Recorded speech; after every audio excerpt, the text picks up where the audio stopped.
somebody walks in, they get a box. You know how we end up with so many empty boxes. You say, just put that box under your chair. We'll revisit it later, okay? And then later, after you've done your whole spiel and stuff, they bring out, that was hidden, this jewelry tree, just covered with jewelry. And it's generally like stuff that, you know, that you got from the incentive jewelry or stuff that you're just not selling anymore. If it hasn't sold off my table, it's not doing me any good. I'd rather have it on somebody else. But it's a visual and it's very inviting. So then that's when you say, now this is my jewelry tree. And here's the deal about those little boxes that I gave you when you came in. If you decide you want to have your own private showing someday, and remember, don't overthink it. You guys, seriously, we don't really do shows. 2 or 3 people is perfect. You decide you want to have your own, you're going to get so much free jewelry, you're not even going to believe it the night of your showing. But also, right now, you can open that box. And if you open the box, it might have a 1 in it. You write it on the cover. Then it means you can pick 1 piece of jewelry from my tree.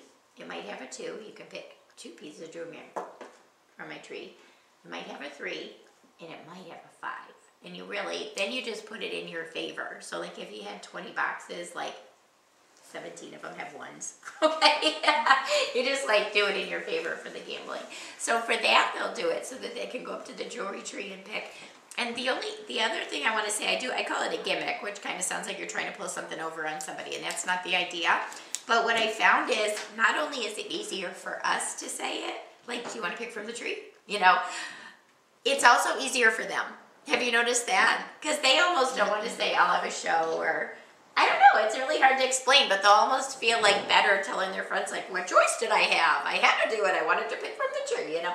So you'll just find it from both sides that it's kind of beneficial to you to have some kind of it's almost like trading information or whatever. Like, okay, now we're on the calendar, and here we go. Do you like those? Any other comments? You're so quiet because the video camera's on.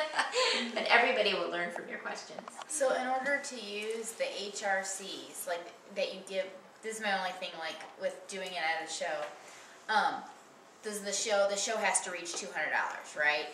So like what happens if you give somebody an HRC and one of those things and their show does not reach $200? I mean, I know it most likely will, but what if it doesn't? Like, well, it almost always does, so that wouldn't be a good reason not to try it. Okay. Okay? But if it doesn't, then we just punt and think up something. You might be like, Maris, what should we do? You know, and I say, oh my gosh, no problem. We'll just add them on with my show, or we'll collect a couple more orders, or we'll do whatever. Okay. Never share it with her, because otherwise they feel all pressured or whatever. Right. But I can honestly tell you, I seriously don't think that's ever happened. Okay.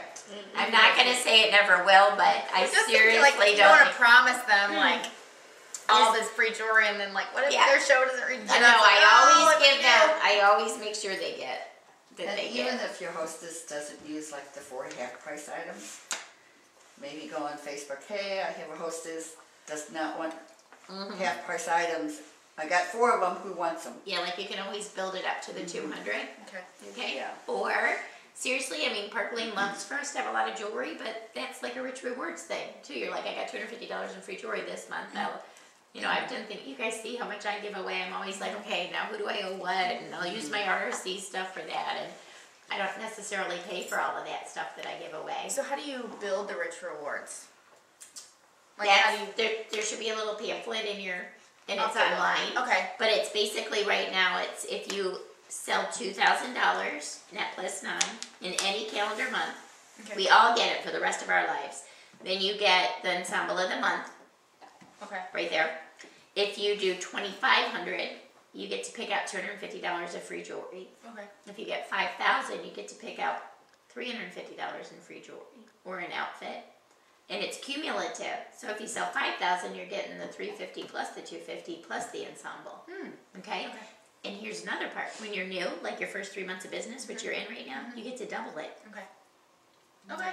You know, so when your goal is like, and I'm like, that's kind of like a business plan, almost like, let's hit those numbers, because if nothing else, you can get all your Christmas shopping done for free, you know, plus they pay you. How do you split up up. So if you do half price items like that, like you seriously do that. So my hostess on Thursday night, she's giving away her half price items to her family members. So I have a list of the family members that she's giving them to. So I put them in under her, but how do they pay for it? Can you split it up under her stuff for that? Yeah, you just kind of, they can write you checks and then you can put it on your credit card.